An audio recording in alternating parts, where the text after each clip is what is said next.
So where is global warming when you need it? SkyWatchTV for Monday, January 25th, 2016. I'm Derek Gilbert.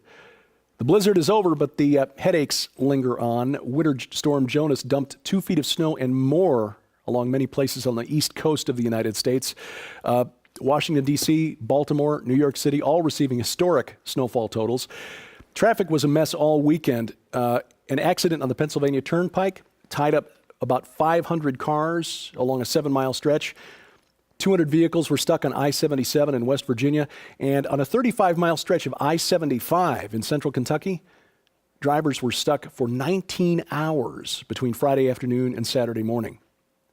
Glengarry, West Virginia was the big winner with 42 inches of snowfall during the storm.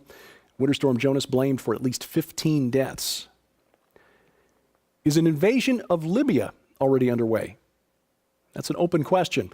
Debka File, an Israeli news site that claims sources in military and intelligence circles, says that U.S. and Russian special forces are among a coalition that have landed over the weekend at 2 different locations in Libya. French and Italian troops also reportedly taking part. Now, we do know that British SAS troops, their special forces, have been on the ground for a couple of weeks in Libya, preparing the ground, apparently. The goal appears to be heading off the advance of ISIS toward Libya's oil fields and the oil terminals on the Mediterranean coast. Also to prevent the spread of ISIS to neighboring countries and to keep ISIS from using Libya as a jumping-off point to launch terror attacks against southern Europe. It's a short ride across the Mediterranean to southern Italy. Now, I haven't seen confirmation of this story from any Western news source yet. The closest any U.S. or U.K. source has come is quoting top U.S. generals as saying that Libya is a growing concern.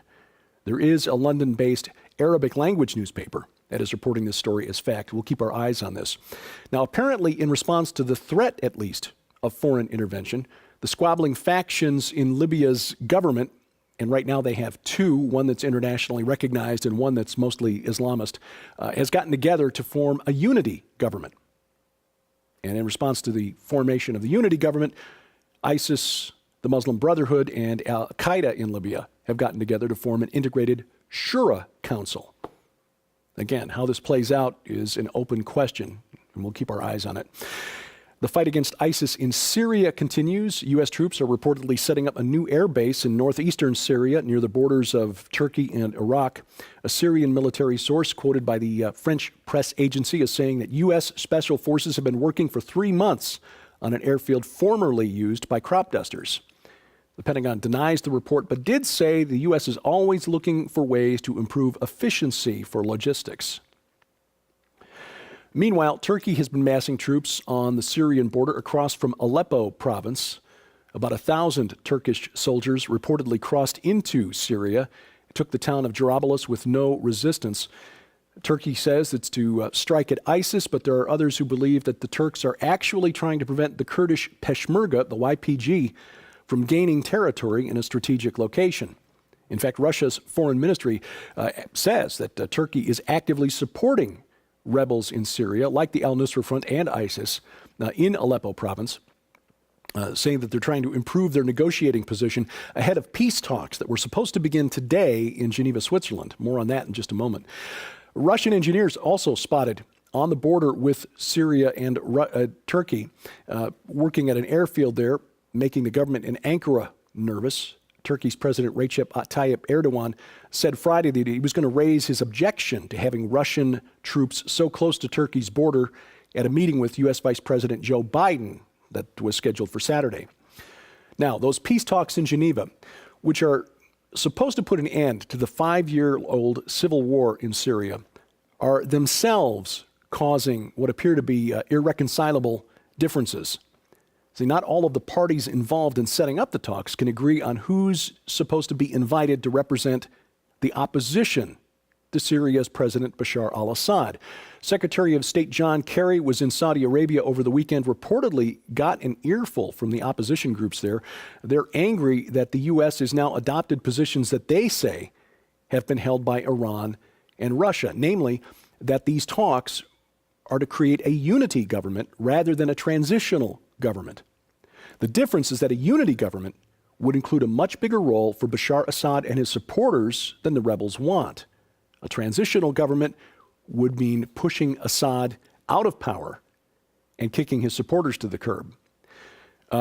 Now, Saudi Prince Turki Al Faisal and the Iranian Foreign Minister Javad Zarif met at the World Economic Forum in Davos, Switzerland last week to discuss the Syrian peace talks.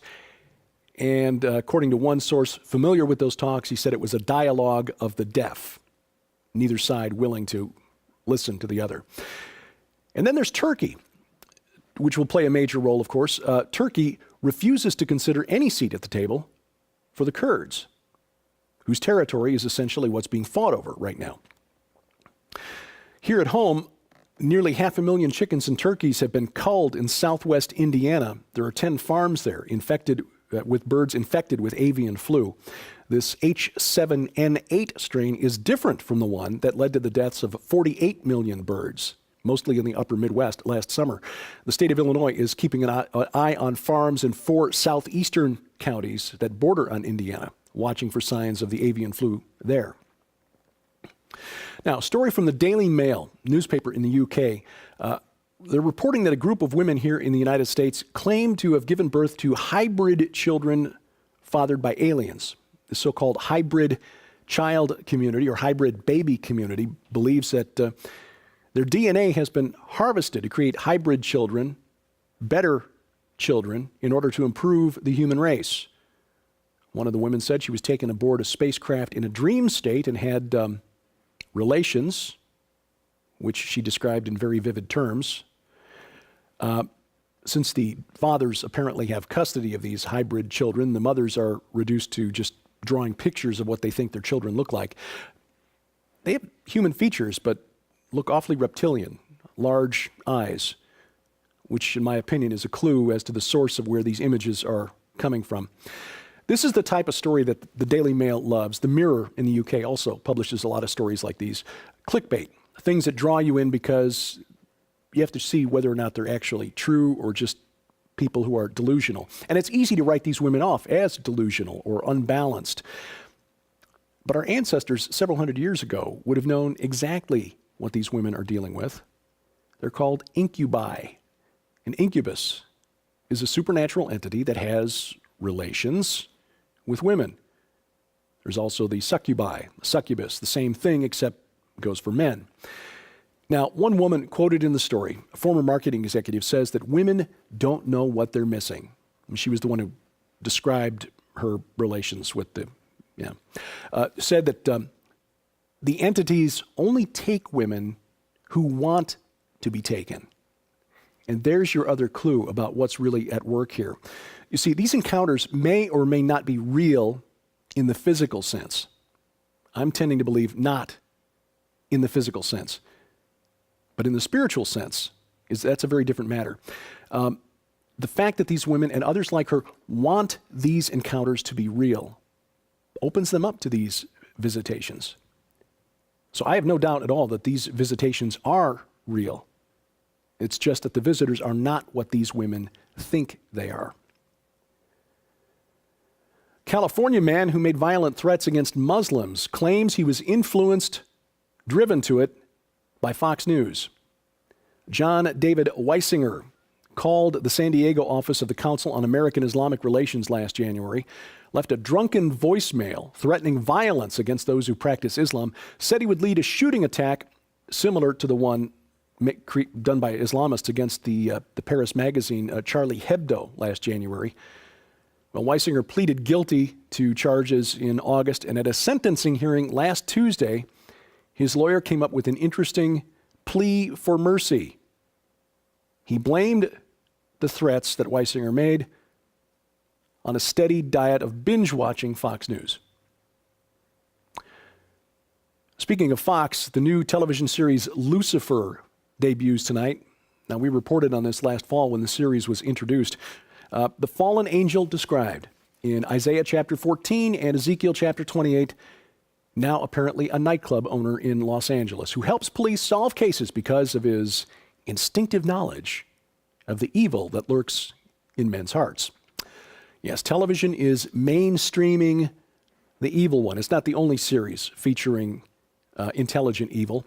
A&E, the network that brings us Zombies, in the form of The Walking Dead, every week, now producing a new television series based on the 1970s horror film The Omen. Damien Thorne, all grown up and dealing with the challenges of living life as the Antichrist. That series begins in about 5 weeks. CBS airing a new sitcom called Angel from Hell, which stars Jane Lynch, probably best known for her role in Glee. Lynch's character isn't necessarily a fallen angel. They don't make it really clear in the show what she is, but at the very least, it does take the nature of angels, their existence, very flippantly. The only good news about that particular series is that it's so boring that it's probably not going to last very long. And as long as we're speaking about supernatural entities, we should let you know that God, in fact, has a supernatural task force that carries out his will. And we see it in the Bible, Psalm chapter 82. There are other places throughout the Bible. But understanding what the divine counsel is and how it acts, what role it plays in the spiritual war around us, is key to understanding the narrative of the Bible. That's the topic we'll discuss on SkyWatch TV this week. Tomorrow night, SkyWatch TV, 9:30 p.m. Eastern Time on the Christian Television Network. Our guest is Dr. Michael Heiser, author of the important book, The Unseen Realm. Don't miss this one. This will change the way you read the Bible. No, not in a new way. This is actually going back and reading the Bible with the mindset of those who wrote it thousands of years ago. We have been the ones who've changed, not the Word of God. Tomorrow night, 9:30 p.m. Eastern Time. That's UTC-5 if you're outside the United States. You find it on satellite TV, DirecTV Channel 376, Dish Network Channel 267, Glory Star Satellite Channel 117. And if you don't have satellite TV or live outside the U.S., you can watch it on the interwebs. The Christian Television Network streams their programming online at ctnonline.com. January's almost over, and while supplies last, we've got a gift that's perfect for the start of the year, a journal to chronicle your adventures in 2016. It's the Miracles Journal and this attractive wooden bookmark. Our gift to you for your financial gift of any amount during the month of January. Instructions on how to donate are posted at skywatchtv.com. And you can also help us by clicking and sharing. You'll find the places we post our items here on the internet. Our website, our Facebook page, Twitter feed, and of course our YouTube channel. And when I get motivated, this is where I post my stuff, my Facebook page, Twitter feed, and my website. My email address for your comments and questions. Send those to dgilbert@skywatchtv.com. And thank you for watching as we keep watch. I'm Derek Gilbert, and this is SkyWatch TV.